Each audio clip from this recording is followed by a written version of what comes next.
Hey, Johnny, how's it going? Hi Peter, how's it going? Thanks for coming in today. We're excited to learn more about you and your experience in web and media design. To start, I'd like if you could introduce yourself a little bit more, tell us about where you went to school, and tell us about your web design background. Sure. So I'm a recent graduate of Ferris State University in the automotive management program. That program really dives into the overall aspects of a dealership, going from the variable operations to marketing and social media design, which is a big component of it, warranty, customer service. So that would be my background, as well as going into the my background for marketing, social media. Not only am I an avid social media user, but I've also created blog posts that were a huge part of um, my degree, and I've had to use a variety of online applications in order to get a lot of this stuff done. Cool. Well, it sounds like you're pretty qualified in this kind of area. You got a lot of experience. What tools or software are you most comfortable using? Do you have experience with? What's kind of your go-to in that area? Most specifically, anything Microsoft. So all of their applications, such as Word or their PowerPoint systems, anything that's basically Microsoft based. Uh, that and then anything Apple as well. So all their applications I'm familiar with. And on your application, you said you're familiar with Photoshop and WordPress, correct? Yeah, very familiar with those two. Okay. This role is obviously for our automotive repair shop. How do you see web and media design improving the customer experience and helping the business? I see it really just drawing attention to the business, as well as really almost launching it in a new direction. Me being younger and more online and social media as a whole, I feel like I would have a fresh perspective of what customers are going to be looking for in terms of their repair space and what they want to see from their repair shops. I feel like I could bring a new, younger perspective to that that will appeal to the broader consumer base that is now. Gotcha. What would be your priorities when designing or redesigning our website? Definitely revamp the home screen, create a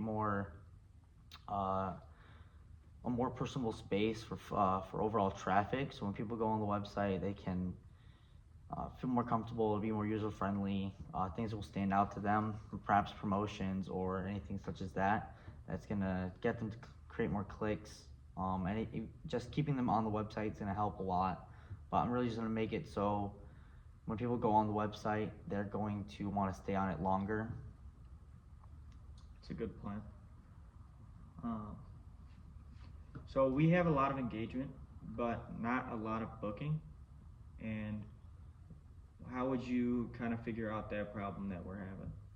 So to get more engagement or more booking as to engagement, definitely gonna want to spread more advertisements online. And by that I mean not just on our website, and mainly presenting more of a running our promotional deals on Instagram, mainly Facebook in the local area that we're in, promoting deals. I think a lot of it is going to be appealing to the customer on a more personal level. So showing off our staff directory and like making promotional videos on our staff, our managers. So it's going to be a lot of creating a almost new image on us to make people trust us more. So you kind of touched on this question, but what kind of content could we see you creating? What platforms would you utilize? Sure. What's your plan? So I feel like that short form content is going to be mainly based on Instagram, Facebook, and probably a TikTok account, since those are the most popular that people use nowadays. Long form content, which is just going to be a couple minute videos that people are going to just watch, and we'll pay for. Obviously, it's going to be paid, so it can be more clicks on it. That'll be YouTube and just like Google ad postings as well. So it's going to be the main long form content. Mainly just, again, like I said, ads that are going to be driving space towards our We're recording area. something. Okay. Alrighty. How would you make the content understandable for the viewer, for someone who doesn't really understand cars or isn't really that interested, but we think that they should view it?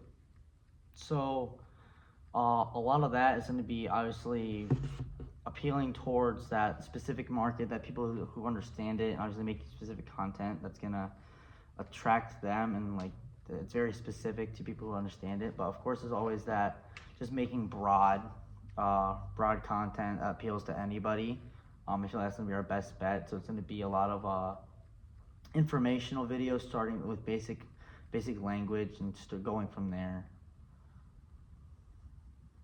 And how would you handle feedback on your work? Any feedback is good feedback, whether it's negative or positive. So I would be, if people are just telling me, hey, this video is garbage, or this didn't get that many views as the other one, I'll take that and I'll understand where I went wrong, revamp it, and go from there. Any growth is growth, so I think that's the best way to go. And then with modern social media, obviously not everyone is very nice. How would you choose to navigate like comments that have nothing to do with the ad that might be attached to some of your posts? Yeah, so the best way to handle negative comments and just trolls overall in the media space is just to ignore them and delete their comments, because the minute you engage with them, it's over. So the best thing to do is just ignore the comments, delete them. Alrighty. Well, do you have any questions for us about the position or the expectations? I'd just like to show you real quick. So I do have some, obviously, this is an example of my blog posting experience. This was just talking about almost an infomercial for this right lane Chevrolet. Then I also have another one this one goes into talking about how shopping can be stressful and how customers can navigate their dealership space. And then this one was just an overall advertisement for the 2026 Chevrolet Silverado. That touches on the specs, appeals to the educated consumer and the uneducated consumer. So it's very well formatted and informative. Alrighty. Well, John, it was nice to meet you. Perfect. I appreciate the opportunity. Yep. Have a nice rest of your day. Too.